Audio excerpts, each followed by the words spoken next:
Live from Studio 7E in Rockefeller Center, this is News for New York.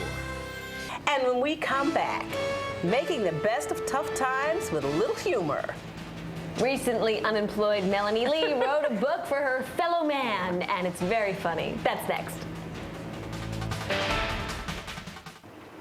Well, there's certainly nothing funny about losing your job, but like they say, if I don't laugh, I'm going to cry. So Melanie Lee took that statement to heart, and she decided to write the book. It's called The Book for SLUGs, Slovenly, Lazy, Unemployed Grownups, and it is hilarious. We've been reading it all morning in the studio, and it's provided us with so much joy. Because we, you know, although some of us are wannabes, as you point out in the book, it really does. I mean, you know, if laughter is the best medicine, and if misery loves company, then read a funny book while you're commiserating, right? Yep. I mean, it's really good. So you wrote the book right after you lost your job, or? I wrote the book while I was on the verge of losing my job. My company was downsizing, so layoffs upon layoffs, and actually I wrote it after talking to my coworkers or ex-coworkers after they got laid off, and then we just shared all our experiences and collaborated and came up with that. It's hilarious, but it is expensive to print, isn't it? It is. Since I am a slug, I haven't had the budget to actually print it and get it out there to the masses. So you sent us one that you glued together? Yes. Yourself? Yeah. Elmer's glue. Elmer's glue in your living room. Well, it held together nicely, and it really is just very, very funny. I mean, some of the slaps you take it like outsourcing. This is one of my favorites. Solutions to improving your slug condition is like learn Hindi or Mandarin and then relocate to India or China and apply for your old job. Great stuff. I mean, really funny. So tell us a little bit about since you've written the book, what's been happening? Just it's the getting people out there? that can get it out to, they're loving it, and they're telling me it's made such a difference because they've just been so depressed. Right. And it's just a matter of changing the mindset, because this book is not going to get you a job.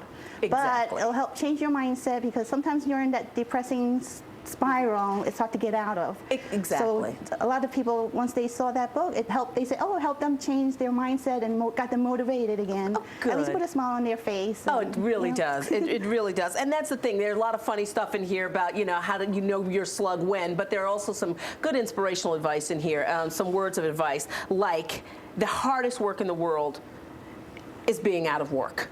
Yep. True, right? Yeah. I mean, that's 24-hour 7. 24-hour job, right?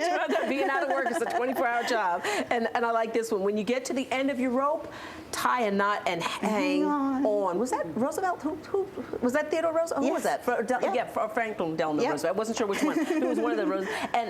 And the difficulties of life are intended to make us better, not bitter. I love that. Right? It's so just apropos. Thinking of it, you know, in different ways, and just getting inspiration from these little quotes helps change the mindset. It really does, because if you didn't have challenges, you'd be bored, right? And this is a good one. It's a recession when your neighbor loses his job. It's depression when you lose your own, right? Yeah. Major depression here. But here's the real one. Good humor makes all things tolerable. Exactly. Exactly. And thus, the slug book. The slug book. The book for slugs. Slovenly, lazy, unemployed grown-ups. And I just want to, you know, tell me your reaction. You said to the book. You wrote this with your colleagues, right? So some of your colleagues are. Has anybody gotten a job yet? A few. A few? Yeah. So see, there is hope, right? There is hope. Exactly. Eventually, there's hope for everyone. There is. Just hang on. There is. How about yourself? How you making out? Still looking. Still looking? Yeah. Okay. Very good. Top 10 things about being a slug, right? Not having to submit a request in advance for permission to go on vacation. Number 4. Love it. Love it. Point well taken. Melanie Lee, thank you so much. Good luck with the book and with your job search. You're very welcome. More importantly, thanks for making us smile. Thank you. All right, honey. See you soon.